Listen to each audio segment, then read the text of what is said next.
Gente,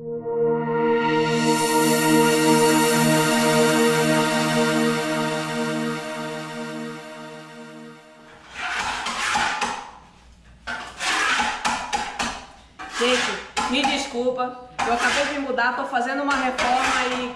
Quer saber? Pera rapidinho. Gente, tá vendo aquela parede ali, ó?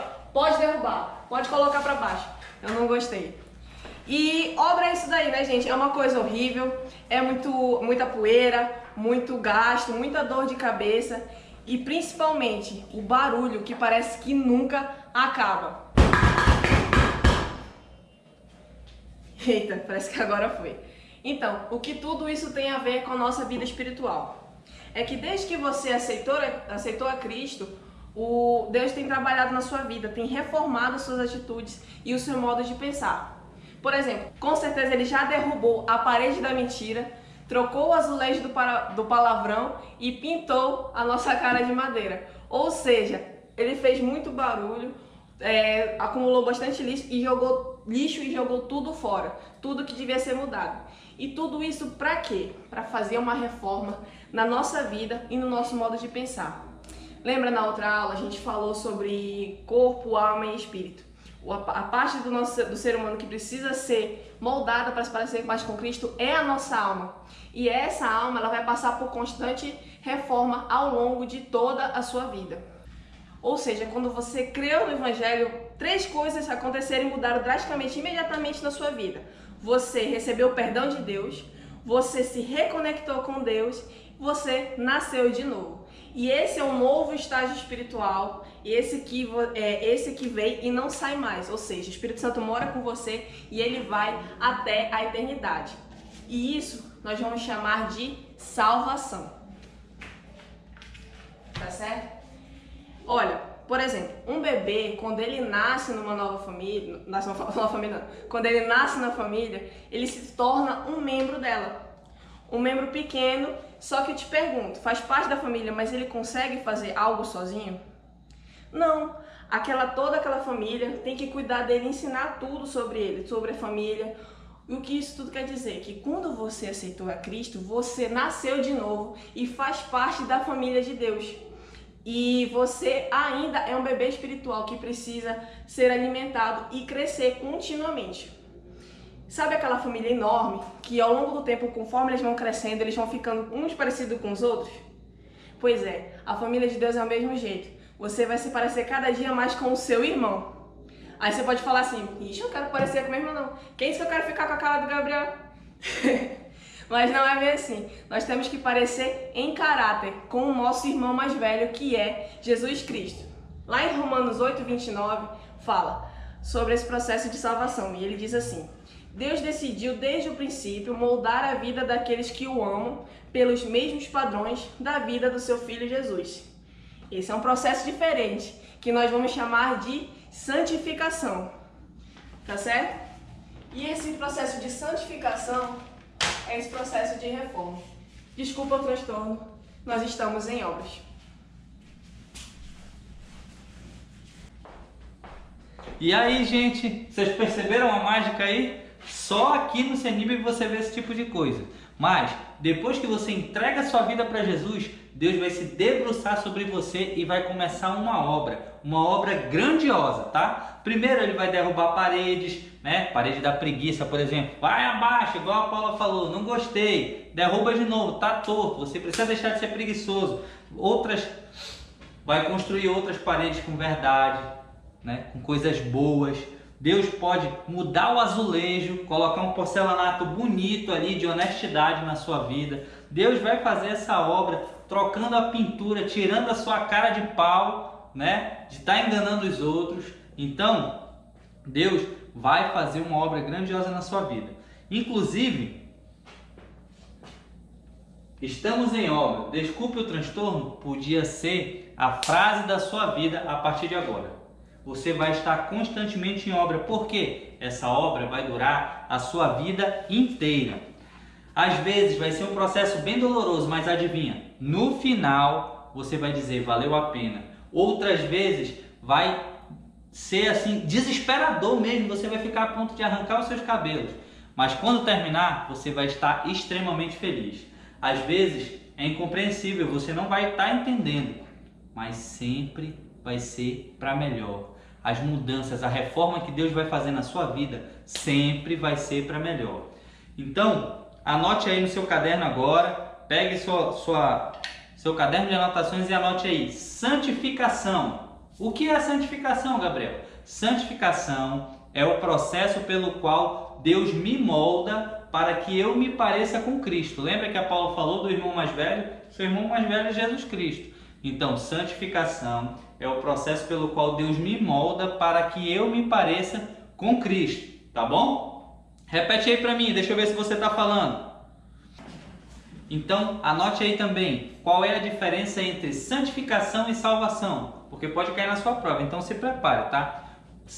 Salvação. Um crente não pode ser meio salvo, mais ou menos salvo. A partir do momento que você acredita e que você faz Jesus Senhor e Salvador da sua vida, você é salvo, você é selado. A gente falou isso na última aula. Então, é desse jeito. Já a santificação, você pode estar passando por esse processo ainda e amanhã você vai ser um pouco mais santo do que é hoje. Você precisa continuar crescendo na sua santidade. A cada dia que você passa caminhando com Cristo, você será mais santificado, tá bom? Daí você me pergunta, eu santo? Nem combina com o meu nome essa palavra santo, né? Na verdade comigo até combina, né? São Gabriel, fica até bonito, mas já imaginou São Stephenson, São Gleison? Não tem nada a ver, né? Mas veja como a Bíblia trata essa palavra. O apóstolo Paulo escreveu na sua carta aos crentes de Colossos assim, ó: aos santos e fiéis irmãos em Cristo que estão na cidade de Colosso, Colossenses 1:2, tá? Paulo, ele não está falando daquelas pessoas que fizeram milagres, que viram aparições, não é nada disso, tá bom? Ele está falando de pessoas crentes, cristãos, aqueles que são separados. Então vamos lá, santo é bem simples, quer dizer separado. Então anote aí no seu caderno, santo é igual a separado. As pessoas que pertencem a Deus se parecem cada vez mais com Ele, nos seus atos, no seu comportamento, com as suas atitudes, tá bom? Essas pessoas estão sendo santificadas, ok? Olha, então, pare e pense aí. Pense no irmão que é santo. Pare e pense no irmão que é santo. Tá aí do seu lado, ou não, né? Lembra daquele irmão do seu líder? Ele é santo. E até aquele que acabou de se converter, ele é santo. Ele é separado para Deus. Mas, né, ele está passando por um processo de santificação. Tá? Uma outra palavra para santificação é crescimento. Então, quando nós dizemos que o irmão está crescendo, né, na palavra de Deus, ele está se santificando. A Bíblia diz em 1 Tessalonicenses 4:3 assim: a vontade de Deus é que vocês sejam santificados, ou seja, que vocês cresçam. Então, anota aí também, tá? Santificação igual a crescimento. Pode botar aí no seu caderno, vou dar um tempinho. Nasceu em Cristo, você vai crescer. Deus vai te moldar. Deus vai te santificar. Isso não é uma opção. Se você não crescer, quer dizer que você ainda nem nasceu em Cristo, tá bom? 1 Coríntios 3:9 diz: vocês são terreno no qual Deus faz o seu trabalho, ou seja, a lavoura de Deus. E continua: vocês são também o edifício de Deus, ou seja, a obra que Deus está fazendo, tá bom? Na plantação, a semente tem que morrer. Vixe, Gabriel! É isso aí mesmo. Muita coisa dentro de você vai precisar morrer. E na construção, quando a coisa está velha ali, está torto, a parede está ruim, está caindo, adivinha? Vai ser derrubado sim. E vai ser derrubado na sua vida. Deus vai destruir umas paredes para construir paredes melhores, como a gente já falou no começo, tá? Então, preste atenção. O principal objetivo de Deus não é agradar você, nem realizar as suas vontades. Pode parar por aí. Se você acha que agora que você é cristão é só pedir, esquece, tá? O principal objetivo de Deus é formar um caráter parecido com o de Cristo, idêntico ao de Cristo. Quanto mais parecido, melhor, tá bom? Esse processo nem sempre vai ser muito agradável, então se prepare porque essa obra é longa. Você já percebeu que tanto um agricultor quanto um mestre de obras, para fazer a obra deles, fazer o trabalho deles, eles se utilizam de ferramentas? Da mesma forma é Deus nas nossas vidas. Deus tem ferramentas para nos ajudar a nos santificar cada vez mais. Então, o que nós vamos ver agora são essas ferramentas que Deus usa para nos santificar. Vamos ver qual é a primeira ferramenta que Deus usa. A primeira ferramenta é a Bíblia. Deixa eu colocar aqui. Nossa primeira ferramenta, a Bíblia. Olha só o que a Bíblia diz sobre a Bíblia. Salmo 119, 105, você já deve conhecer, diz que a tua palavra é lâmpada que ilumina os meus passos e luz que clareia os meus caminhos. Então a Bíblia serve para nos orientar, nos mostrar o caminho, nos livrar de locais perigosos que a gente poderia pisar no escuro. A Bíblia é como se fosse um orientador. Ela é, na verdade, o nosso orientador que vai nos orientar na nossa vida cristã. Ok? E a Bíblia também ela é como se fosse um espelho para a nossa alma. Para que o espelho serve? Um espelho.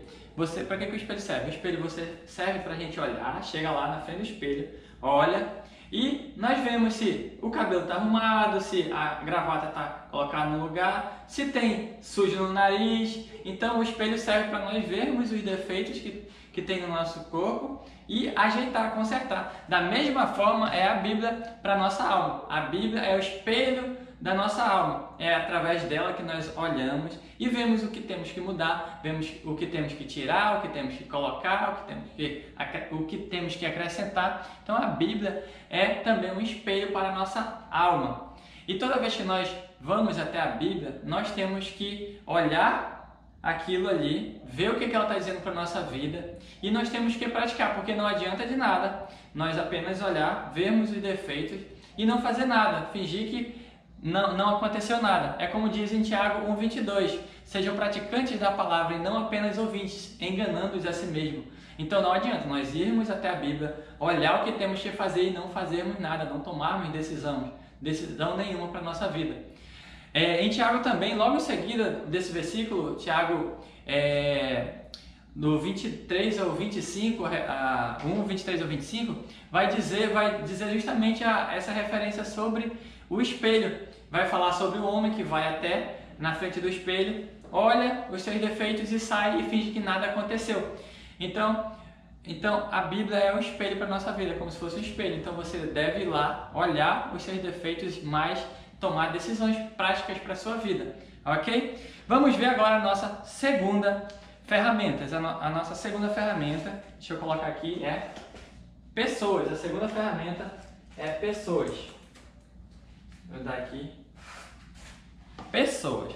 Algumas pessoas acham que a gente, para crescer espiritualmente, para a gente se desenvolver espiritualmente, ficar mais maduro, a gente precisa apenas orar. Será que isso é verdade?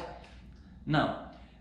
Nós não temos só que orar. Orar é importante, é uma parte da nossa vida espiritual. Mas como Deus vai responder a nossa oração? Se a gente ficar em um quarto trancado, orando, como Deus vai responder? Deus responde a nossa oração através dos irmãos, através das pessoas na nossa comunidade, dentro da igreja. Então, Deus responde as nossas orações através dessas pessoas. Então, nós precisamos estar em uma comunidade, nós precisamos estar participando da vida de outras pessoas. Sabe por quê? Porque Deus quer que aquelas pessoas que estão ao seu redor, essas pessoas, Deus quer usar elas para fazer com que você cresça e quer usar você para fazer essas outras pessoas também crescerem. Entendeu? Então é necessário que nós estejamos em uma comunidade, para estarmos crescendo juntos. Em várias religiões, as pessoas que são santas naquelas religiões são aquelas que se isolam em uma montanha, se isolam em uma casa. Mas Deus não quer isso para a nossa vida. Deus quer que nós participamos de uma comunidade, participamos da sua igreja, da comunidade de Cristo. É isso que Deus quer para a nossa vida. Deus não quer que a gente se isole, Deus não quer que a gente fique distante das pessoas. Sabe por quê? Porque Deus quer que a gente cresça no corpo dele. Como que você vai parecer cada vez mais com Cristo, longe do corpo de Cristo? Você tem que estar perto do corpo de Cristo, você tem que estar em comunhão com o corpo de Cristo para se parecer cada vez mais com Cristo. Isso quer dizer que você tem que encarar a família de Cristo como a sua família. Na sua família não tem aquelas pessoas que são chatas, não tem aquelas pessoas que são divertidas, alegres, não tem aquelas pessoas que você tem mais dificuldade de lidar. Na sua família é assim, na minha também. Não tem aquelas pessoas que você chama de miseráveis, aquelas pessoas que você brinca de uma forma e de outras pessoas que você brinca de outra forma. Na sua família tem vários tipos de pessoas e assim mesmo é na igreja. Na igreja existem vários tipos de pessoas. Há aquelas pessoas que é mais fácil lidar, há aquelas pessoas que são divertidas, há aquelas pessoas mais mal-humoradas, há aquelas pessoas que você tem que ter mais paciência. Há vários tipos de pessoas dentro da igreja, assim como na sua família. E você não não consegue viver, não consegue conviver com a sua família, então você tem que conviver com a família de Cristo também, ok? Deus quer que a gente tenha uma associação e uma assimilação com o corpo de Cristo. E isso acontece através dos grupos pequenos, acontece através do seu ministério, do culto, do CENIB, através das atividades todas que a igreja tem. Então, Deus quer que você faça parte da comunidade de Cristo.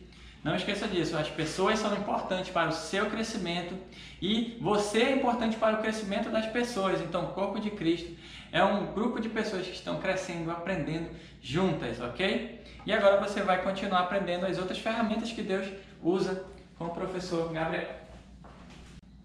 Obrigado, Lázaro. Agora a gente vai falar sobre a terceira ferramenta, circunstância.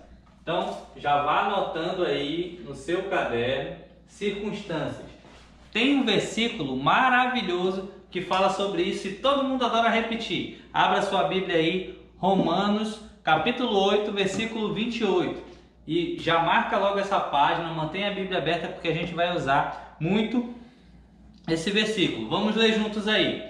Romanos 8, 28. Sabemos que Deus age em todas as coisas para o bem daqueles que o amam, dos que foram chamados de acordo com seu propósito. E aí você pensa, que maravilha! Agora quer dizer que a partir de hoje eu aceitei Jesus, Deus vai fazer com que tudo aconteça de bom para mim.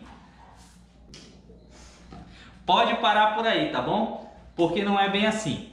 Quando a gente lê esse versículo, a primeira coisa que vem na nossa cabeça é exatamente isso. Mas não é bem assim e eu vou explicar um pouquinho mais, tá? Jesus já nos alertou dizendo assim: por essa vida vocês vão ter problemas, vocês vão passar por dificuldades. E se a gente for analisar a nossa vida realmente como ela é, a nossa vida é uma sucessão de problemas. Tem alguns problemas maiores, tem alguns problemas menores, tem alguns problemas fáceis de resolver, outros difíceis, mas sempre tem um problema. Quando a gente termina um, tá chegando outro. Ou então, junta logo um monte de uma vez, tá bom? Mas a nossa vida é uma sucessão de problemas, é ou não é? Pense aí, tá? Deixa eu falar uma coisa para você. Deus usa todos esses problemas que aparecem para o seu crescimento.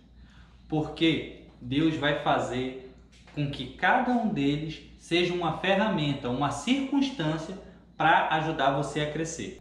Muito provavelmente, o momento em que você vai mais crescer, que você vai tirar mais aprendizados, que você vai se aproximar mais de Deus, não vai ser naquele momento que você está lá em Jericoacoara tomando uma água de coco dentro daquela rede, não. Provavelmente vai ser nos momentos mais sombrios da sua vida que você vai se aproximar de Deus, que você vai buscar crescimento. Por exemplo, naqueles momentos em que o seu coração estiver partido, que você tiver dificuldade, você vai buscar Deus. Naquele momento em que você se sente que está abandonado, que ninguém te ama, que ninguém liga para você, que ninguém manda uma mensagem, você vai procurar Deus. Naqueles momentos em que você acha que não tem outra coisa que possa ser feita, que não tem mais jeito para o seu caso, você vai procurar a Deus. E ainda, quando a dor for mais intensa, quando você se sentir mais abandonado, mais sozinho, nesse momento, nesse sofrimento, você vai aprender muito mais a respeito de Deus. Muito mais do que iria aprender lá em Jericoacoara, tá bom? Uma vez que você deixa Deus no controle da sua vida, você começa a desacreditar que existem acidentes. Você vê os acidentes apenas como uma circunstância que Deus está usando para o seu crescimento. Isso é ter maturidade, tá? Todos os dias da sua vida foram escritos no calendário de Deus. Então o que você precisa entender é que todo acontecimento, todo problema, toda dificuldade ou qualquer acidente que aconteça na sua vida já está escrito lá, e isso acontece para o seu crescimento espiritual. Anote aí, tudo que acontece com você tem significado espiritual. Deixa eu repetir isso para você. Tudo que acontece na sua vida tem significado espiritual. Para a gente entender melhor, vamos começar a ler o versículo. Vamos lá, Romanos 8:28. Pegue aí a Bíblia para acompanhar comigo, tá? Qual é a primeira palavra desse versículo? Sabemos. O verso diz sabemos. Ele não diz esperamos, imaginamos ou achamos, tá? Ele diz sabemos. E por que nós sabemos? Porque a nossa esperança em tempos difíceis é que Deus está agindo para o nosso crescimento, tá? O universo, ele controla todas as coisas e a nossa esperança é essa. Ele nos ama e ele está agindo para o nosso bem, para o nosso crescimento, tá bom? As próximas 3 palavras desse versículo dizem bem assim, que Deus age. Quem é que está agindo aí? É Deus. Tem até a música, né? Agindo Deus, quem impedirá? Tá? Mas há um grande projetista por trás de tudo que acontece nas nossas vidas. Ele fez o plano, ele cuida de tudo. Isso não é resultado de uma explosão, de incidente, de acaso, não é nada disso. Deus planejou tudo. Existe um plano mestre por trás de tudo isso e quem arquitetou esse plano foi Deus. A história pertence a Ele, é Deus que controla o leme da sua vida. Se você já entregou a sua vida para Jesus, para Ele ser Senhor, é Ele que controla o leme da sua vida. E nós cometemos erros, sim, nós cometemos erros, mas Deus jamais comete erros. Então não tem nada de errado na sua trajetória, tá bom? Deus nunca errou, até por isso Ele é Deus, tá?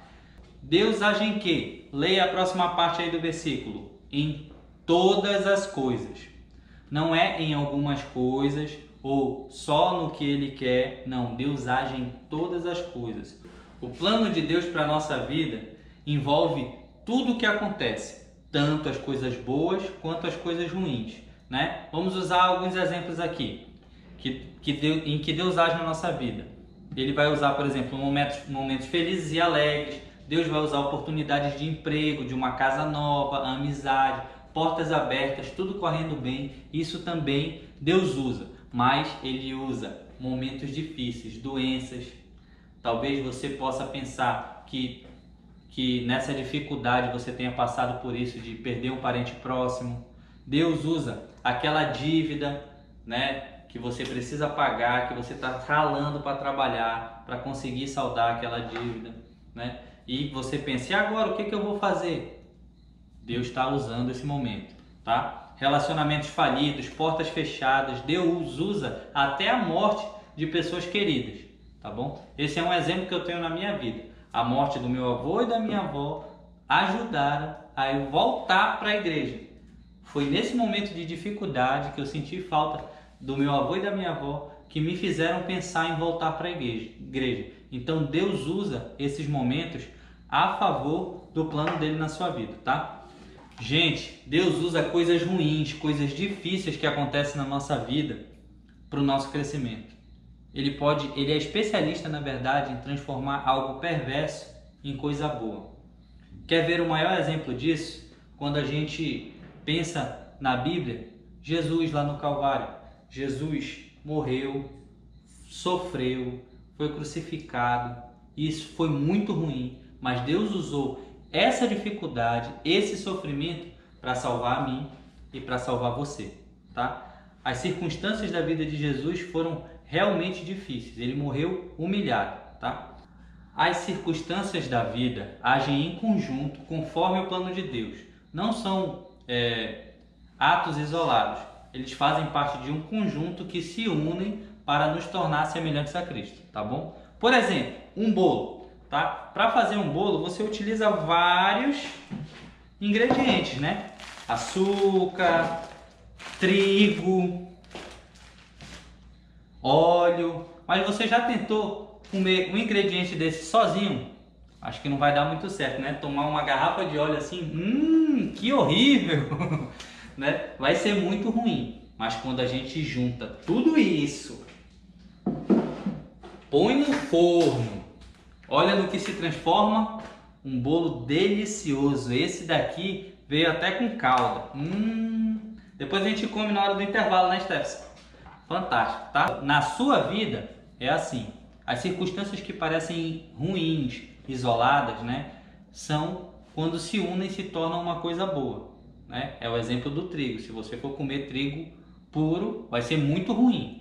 Mas se juntar para fazer o bolo, vai ser uma delícia, porque juntou várias circunstâncias e lhe levaram para aquela posição, para aquele momento que você sim vai achar muito bom, tá? As próximas 3 palavras do versículo dizem assim: para o bem. Mas isso não quer dizer que tudo que vai acontecer na sua vida a partir de agora é bom.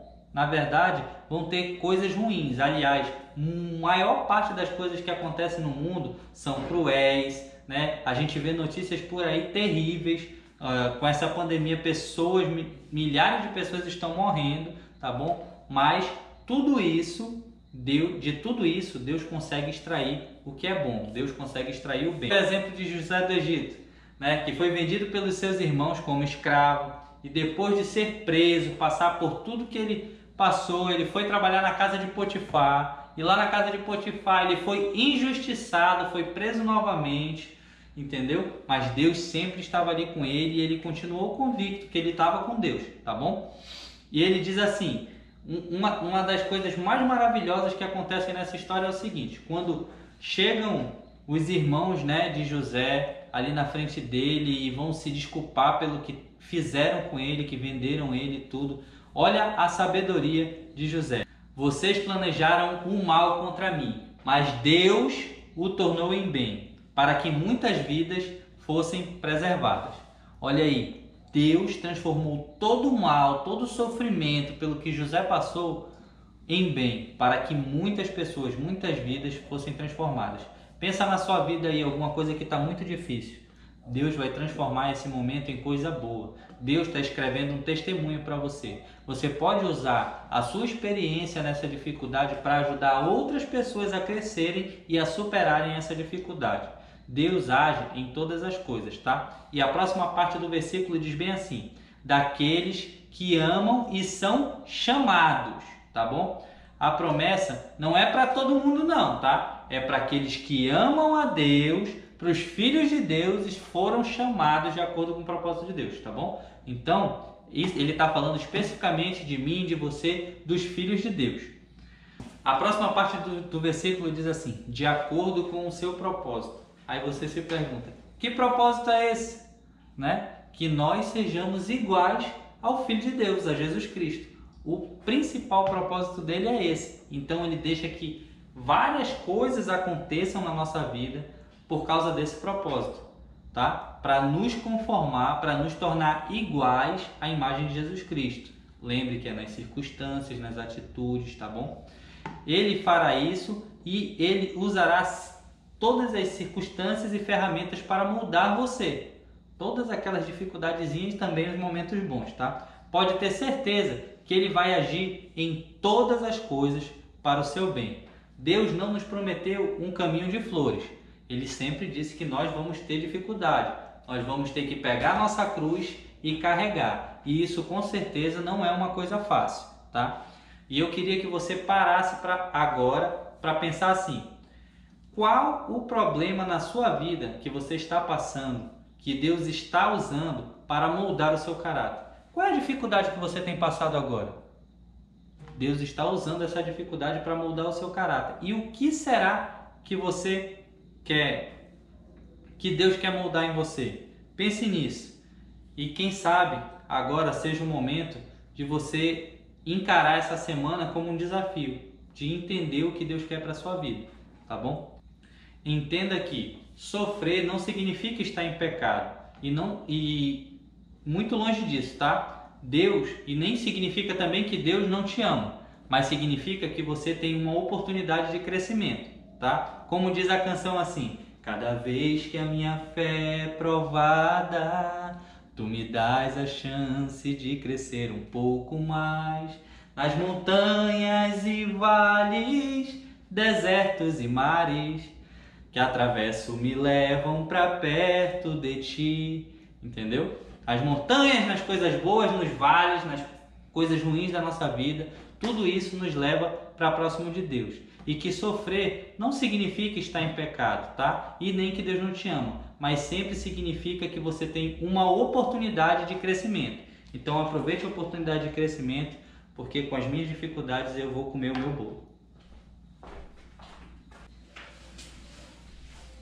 E outro tipo de circunstância que Deus usa é a disciplina. Mas veja bem, disciplina não tem nada a ver com castigo. A disciplina, ela é diferente, ela não é uma punição, é algo que Deus quer corrigir na sua vida. Ou seja, é uma correção. Lá em Hebreus 12:10 está escrito: nossos pais nos disciplinavam por curto período, segundo lhes parecia melhor. Mas Deus nos disciplina, ou seja, nos corrige para o nosso bem, para que participemos da sua santidade. Olha só, imagina aí que você está caminhando com seus pais. Aí você está andando, está chegando perto da beira de um abismo, você está para cair, está para desviar do caminho, o que seu pai faz? Sai daí, menino, que tu vai cair. Aí tu fala assim: ai pai, doeu. Aí o que o bom pai vai falar para você? Eu fiz isso para o seu próprio bem. Agora, imagine o nosso Pai Deus, que nos ama muito mais do que o nosso pai terreno. Será que ele não faria a mesma coisa com a gente? Será que ele não daria um puxão só para você não cair no abismo? Mas é claro que ele faz isso. Você pode falar: ai Deus, doeu. Mas pensa, o que o pedreiro faz quando ele vê uma parede torta? Ele derruba e constrói outra. Ou seja, essa dorzinha que você está sentindo nada mais é que Deus assentando esse tijolo na sua vida. Deixa eu colocar aqui. Tudo bem. E Deus já falou lá em Hebreus: nenhuma disciplina parece ser motivo de alegria no momento, mas sim de tristeza. Mais tarde, porém, produz fruto de justiça e paz para aqueles que por ela forem exercitados. Ou seja, ser disciplinado por Deus é bom. Receba a disciplina com felicidade.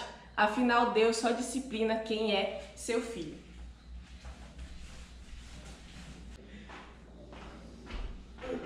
É isso aí.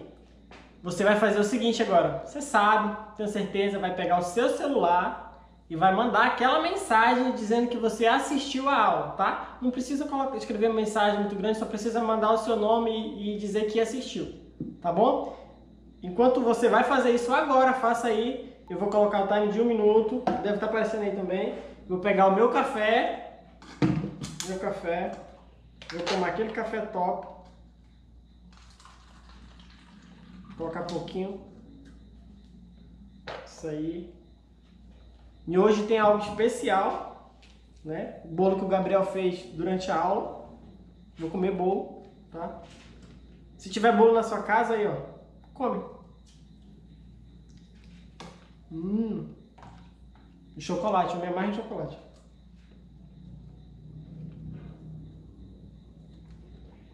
Já?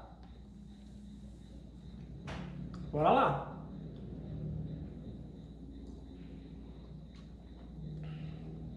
Café tá só um pouquinho doce, mas tá gostoso. O bolo também de chocolate tá top.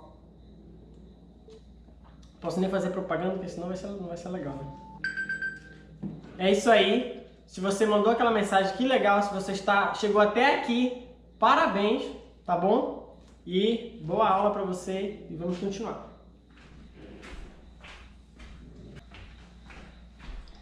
Vamos lá. você já mandou aquela mensagem, agora a gente vai para a próxima parte. A gente já falou da santificação, a gente falou das ferramentas que nós podemos usar nesse processo de santificação. Nós também falamos da disciplina que nós temos que ter na santificação. Agora a gente vai falar na minha parte do processo de santificação. Como é que seria essa minha parte? O que eu e você temos que fazer para sermos santificados, tá?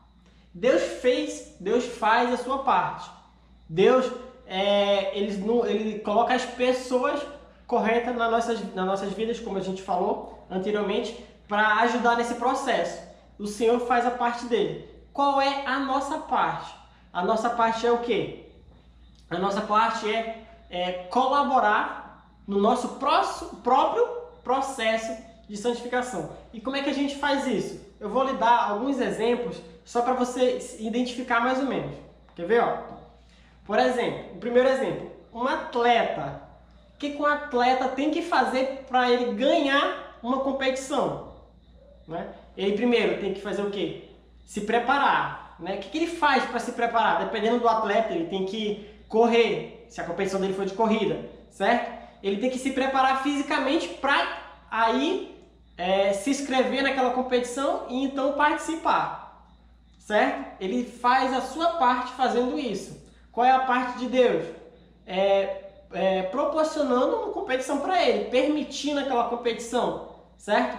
Permitindo concorrentes para ele se aprimorar cada vez mais, tá? Para ele não ficar no ócio, para ele se aprimorar pensando nos competidores. Primeiro exemplo. Nosso segundo exemplo é um soldado. Para um soldado ir para a guerra, o que ele precisa fazer? Vamos lá, ele precisa de quê? Com certeza, né? Se preparar. Ele precisa ir para os tanques de tiro lá no exército, treinar tiro ao alvo. Ele precisa de um porte físico que ele possa correr, que ele possa passar bastante tempo em várias atividades, certo? Então ele precisa se preparar. Ele tem que fazer a sua parte para quando chegar na guerra, chegar na atividade lá do exército que ele tem que fazer, ele não fique para trás ou ele não seja tirado do exército porque ele não tem o porte físico, certo? Um outro exemplo também bem importante, um agricultor, o que ele precisa fazer para ele tirar da terra a sua lavoura, certo? O que ele tem que fazer? Ele não pode, na verdade, esperar só por Deus. Ele não pode sentar lá na varanda dele, olhar para sua lavoura, orar para o Senhor pedindo mandar chuva para fazer com que aquilo nasça. Não. O que ele tem que fazer? Ele tem que arar a terra, ele tem que plantar o que ele quer. Se, por exemplo, milho, ele vai ter que arar a terra para plantar o milho. Ele vai ter que jogar o veneno, passar veneno que é para os bichos as pragas não comerem a sua lavoura, certo? Ele tem também arrancar o mato, né, que nasce junto com o milho, ou seja, ele tem que cuidar da sua plantação, ele tem que zelar pela sua plantação, ele tem que se importar, ele tem que fazer a sua parte, tá? E nenhuma das cartas que Paulo escreve para Timóteo, ele fala para Timóteo se exercitar na palavra, fala para Timóteo buscar a palavra, certo? Fala para Timóteo que ele tem que se aprimorar na palavra do Senhor, se aprimorar nos conhecimentos do Senhor. Ele tem que exercitar a sua santificação, certo? Em Efésios, Efésios 4, do 22 a 24, tem 3 coisas que nós podemos fazer para exercitar a nossa santificação. E a primeira coisa que nós temos que fazer nesse processo de crescimento espiritual é o quê? Abandonar. Isso mesmo. Temos que abandonar o quê? As nossas velhas práticas, as coisas que nós fazíamos antes de aceitar a Cristo, que essas coisas ainda moram dentro de nós, ainda vive conosco, né? nós temos que aos poucos ir abandonando essas coisas, tá? E o Senhor fala que nós devemos abandonar o velho homem. O velho homem já morreu. Aquelas coisas que nós praticávamos outrora, morreu, acabou. Nós temos que fazer o quê? Buscar coisas novas, as coisas que o Senhor se agrada, tá bom? E a segunda coisa que nós temos que fazer é mudar, mude.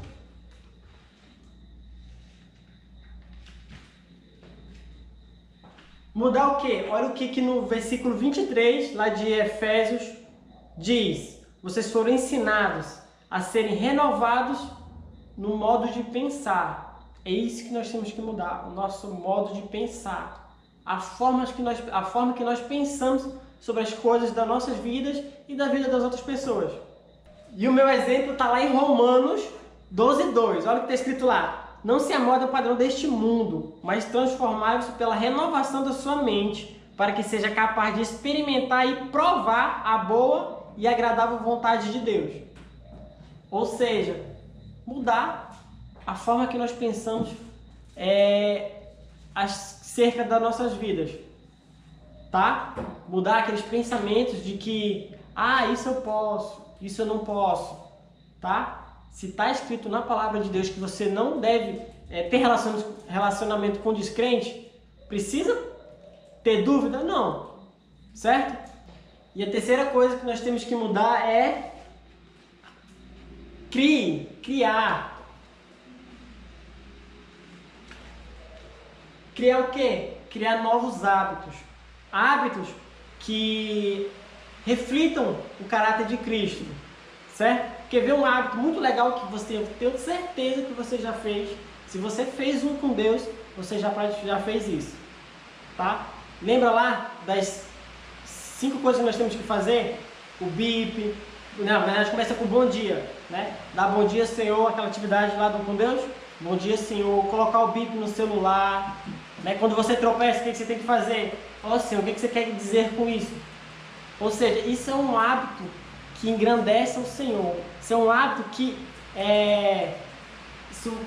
que vai lhe ajudar no seu crescimento espiritual. Nós temos que buscar esses novos hábitos, esses hábitos que vão nos edificar. Quer ver um outro hábito excelente? A gente está no meio, né? Na verdade, no meio não, a gente está no começo do Palavra Fértil. Quer ver um hábito que vai lhe ajudar muito? Adivinha qual é? Fazer a meditação todos os dias. Eu tenho certeza que se você fizer todos os dias, no mínimo 30 minutos, você vai adquirir um hábito em 3 semanas, que a partir dessas 3 semanas você vai conseguir meditar sem fazer esforço, sem ser algo chato ou dificultoso. E além disso, vai lhe ajudar no seu crescimento espiritual. Um outro hábito para encerrar, decorar versículo. Ou seja, a gente está no começo do Palavra Fértil, tenho certeza que decorar versículo não vai ser dificuldade. Por quê? Porque a gente está no comecinho, certo? Então, crie esses novos hábitos que vão nos ajudar e lhe ajudar a desenvolver o nosso crescimento espiritual.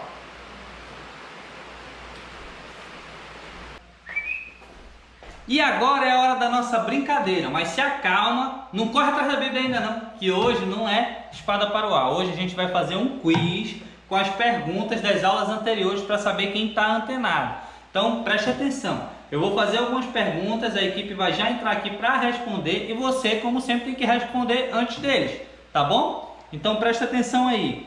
Os primeiros 5 que mandarem a mensagem para o número do CENIB vão ser premiados, tá bom? Ah, Gabriel, quando é que eu vou receber esse prêmio? O que é que vai ser? Se acalme que tá vindo um prêmio legal para você, tá bom? Cadê a equipe? Vamos lá, vai participar. Espero que eles tenham estudado também, lembrem das aulas e vocês também, tá? Vamos lá. Aí, todo mundo. Stephenson, Lázaro, Paula e Henrique. Vamos lá. Vou fazer 5 perguntas agora, hein? Primeira. Tem que bater aqui para responder? Não, que a distância está diferente. É quem abrir a boca e falar primeiro. Vamos lá. Só no meu já, hein? Qual a principal característica dos seguidores de Cristo? 1, 2, 3 e... valendo! Amor. 1 ponto pro Lázaro. Qual a referência do versículo que define o amor. Já! Se você falou mais rápido do que todo o professorado, parabéns. Acho difícil, vai ser complicado. Pergunta 3. Qual o tema da terceira aula? Já! Ela queimou a largada. Vamos lá. Pergunta 4. Já! Quais 5 linguagens de amor? Tempo, serviço. Presente e toque e palavra. Vamos lá. E a última pergunta desse quiz agora. Quanto tempo durou já o período de silêncio? 400 anos! Foi 400 assim. 400 anos. Eu achei que era no já. Vamos pro Henrique. Obrigado, gente. Obrigado. Vamos lá. Vamos para a próxima.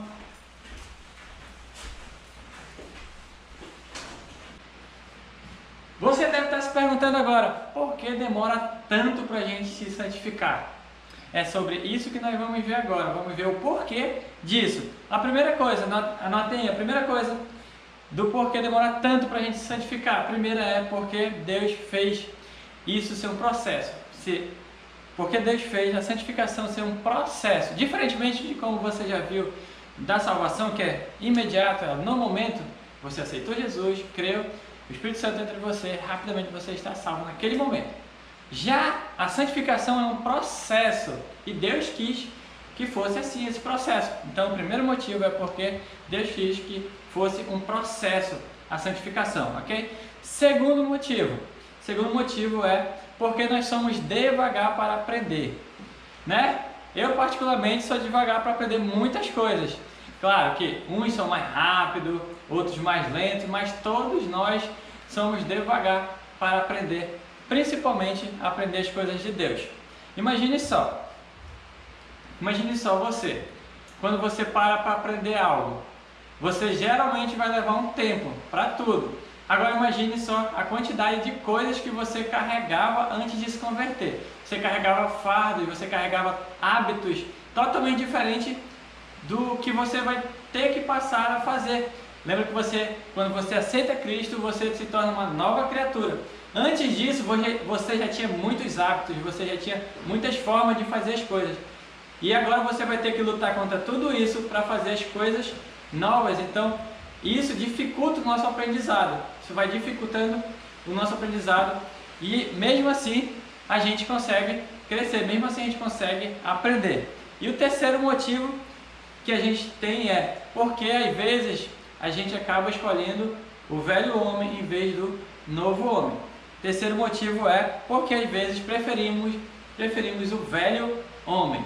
Lembra que eu acabei de falar que quando a gente se converte, a gente passa a ser nova criatura. As coisas antigas passaram, eis que tudo se fez novo agora. Então, você, quando se converte, você passa a lutar com o novo homem, com o velho homem. Às vezes, nós, infelizmente, acabamos fazendo escolhas do velho homem, e isso atrasa todo esse processo de santificação.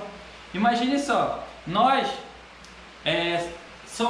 seríamos, se eu fosse fazer uma analogia, é como se fosse um tênis que você compra novo. Imagine só um tênis novo, você tem um tênis velho já que você usa, e você compra um tênis novo. O tênis velho já se encaixa perfeitamente no seu pé, já é confortável, completamente confortável. Já o novo, quando você coloca, ele vai doer o seu dedo, às vezes dá um calo, então ele é um pouco desconfortável. O velho, você colocar, ele já entra perfeito no seu pé. Só que a diferença de um para o outro é que o outro, que é velho, fede, é cheio de buracos, tem chulé, não é bom para você usar aquele sapato mais. O novo incomoda um pouco no começo, mas ele é um sapato novo. Então, todos nós vamos passar por esse processo, todos nós vamos ter essas dificuldades. Às vezes vamos escolher o velho homem, mas temos que permanecermos firmes, que assim nós vamos conseguir fazer a vontade de Deus. Olha só o que diz em 1 Timóteo 4,15, era Paulo falando para Timóteo, né? Ele disse: seja diligente nestas coisas, dedique-se inteiramente a elas, para que todos vejam o seu progresso. Então, é possível. Deus fala que é possível, Ele deu as ferramentas necessárias para a gente se santificar e Ele está com a gente nesse processo. A salvação, lembra, é só Deus que faz, mas a santificação, esse processo, é Deus com a gente. Então, Deus está nos ajudando dia após dia. Todos os dias Ele está com a gente, nos ajudando nesse processo. Então, é possível. Não desista.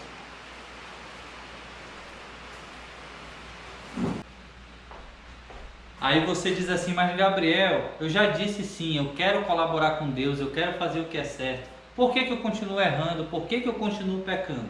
Aí você precisa entender que tem duas coisas que lutam contra você nesse processo de santificação. A primeira é a natureza pecaminosa, né? Que é resultado do pecado original, tá? O pecado é o conhecido como estraga-santificação, tá?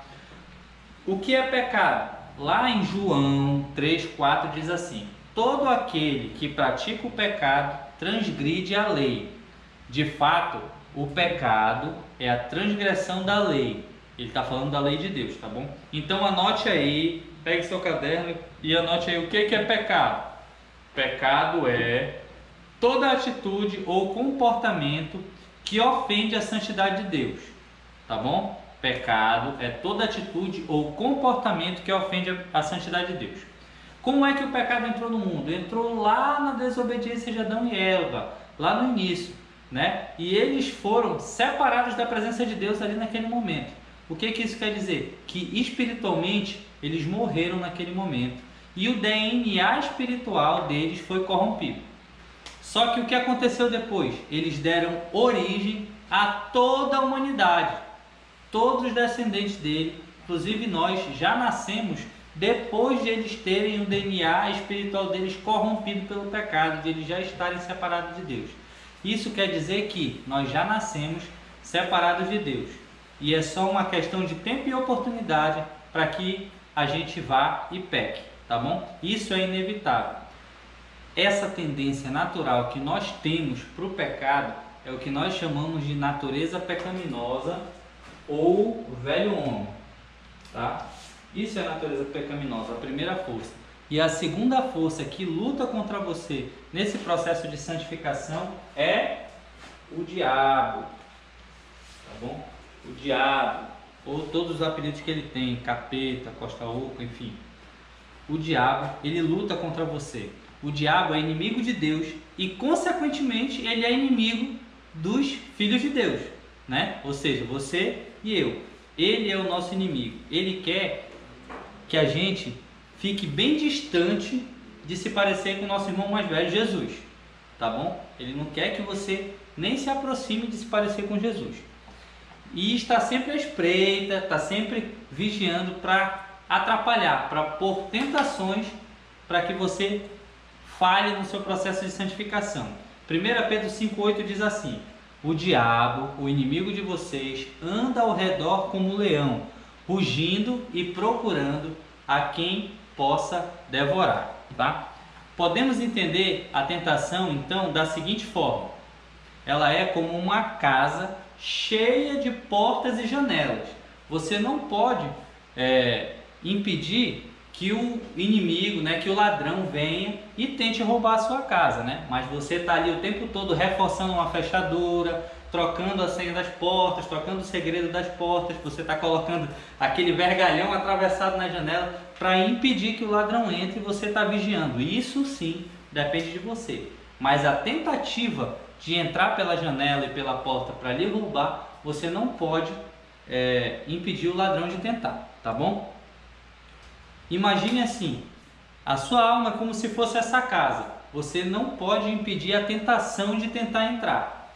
Mas entenda que enquanto ela não entra, enquanto o diabo não consegue entrar, você ainda não pecou, tá? Mas você pode ter cuidados para impedir, para reforçar as entradas da sua alma. E o que são essas entradas, Gabriel? Lembra? Os nossos olhos, os nossos ouvidos, tá? Os nossos pés, porque aí você pode evitar andar por um caminho ou outro onde você sabe que vai ser tentado, né? o pecado, na verdade, ele vai, a tentação ela vai acontecer. Por exemplo, eu pensei em alguma coisa que desagrada a Deus, eu tenho algum pensamento imoral. Ele passou pela minha mente, mas ele não precisa ficar lá. Eu posso mudar meu pensamento, pensar em outras coisas. Ou então eu vejo alguma coisa que eu desejo e não era para eu desejar. Eu posso virar, tirar aquele pensamento da minha cabeça, tirar aquilo da minha vista para evitar que isso aconteça, tá bom? Então, você precisa tirar esses pensamentos da cabeça e reforçar. E se eu sei que aquilo é uma zona de tentação para mim, eu vou evitar passar por ali, ou eu vou evitar olhar certo tipo de coisa, evitar ver algum tipo de filme, escutar também músicas que não agradam a Deus, porque me colocam na minha zona de tentação, tá? Lembre de uma coisa, eu não posso impedir o diabo de tentar entrar, eu não posso impedir ele de me tentar, mas eu posso vigiar as portas. Provérbios 4:23 diz assim: acima de tudo, guarde o seu coração, pois dele depende toda a sua vida. Lembra que a Paula falou que quando a Bíblia fala coração, ela está falando de pensamentos, de mente, de sentimentos, tá? Então, não é coincidência você ser tentado sempre em uma determinada coisa. Isso é o diabo tentando entrar, é ele forçando onde você é mais vulnerável. Mas lembre de uma coisa, enquanto ele não entrar, você ainda não pecou.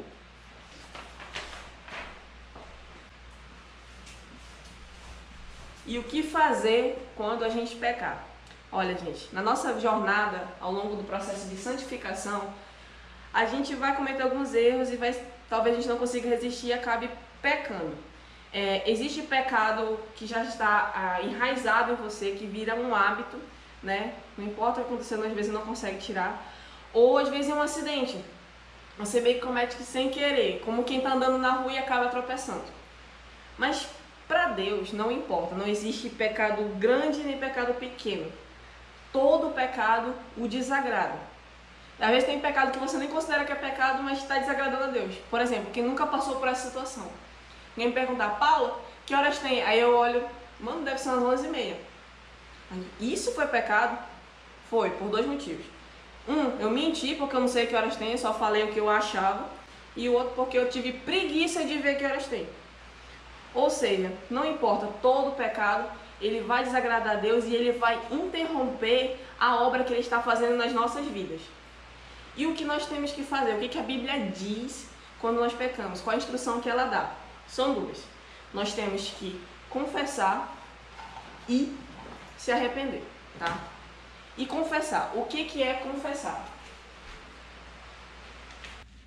E esse confessar significa que você concorda totalmente com Deus, que você ofendeu a sua santidade, se rebelou, foi contra Ele. Essa confissão você precisa fazer com a sua própria boca, humildemente, reconhecendo, admitindo o seu erro e falando ele todo, completamente, sem esquecer de nenhum detalhe. Olha, e essa verdadeira confissão, ela vem acompanhada de dor, porque você entristeceu o Espírito Santo que habita em você. É como se você lembrasse naquele momento que Jesus estava na cruz e que ele sofreu por causa desse pecado que você cometeu. E esse pecado, essa confissão, ela traz um constrangimento perante também a Deus e a sua comunhão fica um pouco afetada. Olha, Davi na Bíblia pecou e, gente, não foi assim, foi grave. E ele se arrependeu e ele não inventou desculpas, ele confessou e não tentou encobrir de forma alguma. Lá no Salmo 32, versículo 5, ele escreveu assumindo a sua culpa.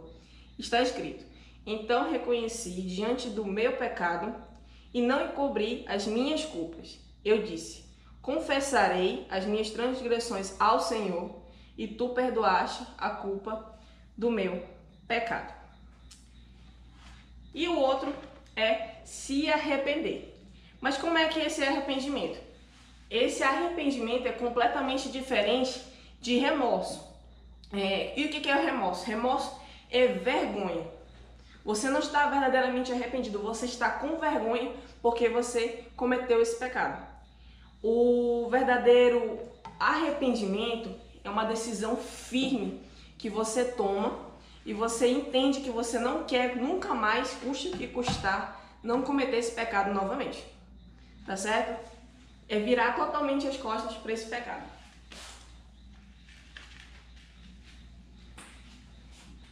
E o que acontece quando você confessa e se arrepende? Olha, não existe pecado tão pequeno que não precise ser confessado. Não existe pecado tão grande que não possa ser perdoado. E se são todos pecados, serão todos perdoados, desde que você os confesse e se arrependa. Olha, eu vou ler o que a Bíblia diz a respeito disso. Lá em 1 João 1,9 diz: se confessarmos os nossos pecados, Ele é fiel e justo para nos perdoar os pecados e nos purificar de toda injustiça. Em Tiago 5,16 está escrito: portanto, confessem seus pecados uns aos outros e orem uns pelos outros para serem curados. A oração de um justo é poderosa e eficaz. Ainda em Isaías 43:25 está escrito também: sou eu mesmo, aquele que apaga suas transgressões e por amor a mim e que não se lembra mais dos seus pecados. Ou seja, aqui nessa terra nós seremos eternamente uma obra inacabada, nunca. Como assim? Nós vamos estar eternamente neste processo de santificação. Um tijolo aqui, um tijolo acolá. Mas, gente, por mais que essa obra esteja inacabada, você pode ter certeza de uma coisa: nós nunca, jamais seremos uma obra abandonada, porque Deus jamais abandona a sua obra. O Senhor da obra é fiel. E aí, gente, tudo bom? Já viram aqui que a gente limpou o cenário, né? Tirando esse momento agora e o momento do quiz. Preste atenção, durante a aula, alguns objetos do nosso cenário foram sumindo devagarinho ou voltando, e eu quero que você que percebeu isso, né, durante a aula, não vai procurar agora não, que não vale, tá? Você percebeu isso durante a aula, eu quero que você mande a mensagem para o número do CENIB Criativo dizendo que você percebeu o sumiço de um objeto ou outro ou a mudança de lugar, tá bom? E aí, você manda essa mensagem e espera o prêmio que o Stefan vai dar para você. Que Deus abençoe. É isso aí, chegou na hora do nosso próximo quiz. Você já sabe a regra, vou logo chamar Entra Professores. Vamos lá. Não esquece de mandar mensagem no número do CENIB. Vou falar logo já rapidão, tá? Vamos lá, primeira pergunta. Qual a definição do termo trindade? 1, 2, 3 e... já! É um grupo de pessoas! Fala devagar aí, Lázaro, para eles entenderem. Deus entre 3 pessoas. Perfeito! Vamos lá, segunda pergunta. O que é o nosso corpo já? Tempo do Espírito Santo. Henrique aí, Henrique, parabéns. Eu esperei, pensei que ele fosse falar tempo, aí eu do Espírito Santo. Vamos lá, terceira pergunta. Em quais línguas a Bíblia já foi escrita originalmente já? Grego, Hebraico e grego. Eu acho que foi escrita. Hebraico, aramaico e grego. Não, irmão. Grego, aramaico e grego. Vai, próximo. Quarta pergunta. Qual é a definição de igreja? 1, 2, 3 e... já. Somos nós. Não. Todos aqueles que seguem a Cristo. Cristo. Gente, atenção. Se você respondeu primeiro, marque 2 pontos pra você. Agora é o seguinte. Cite pelo menos 3 gêneros literários da Bíblia. 3 gêneros literários da Bíblia. 1, 2, 3 e já. Profético. Gabriel. Eu falei 2 e ele só falou 1. Mas tu não terminou. Ele falou mais rápido os 3. Eu falei 3 2 vezes, tu engatou nos 2. É isso aí, gente. Obrigado por participar desse quiz. Não esqueça de mandar mensagem. Obrigado, professores. Tchau, gente.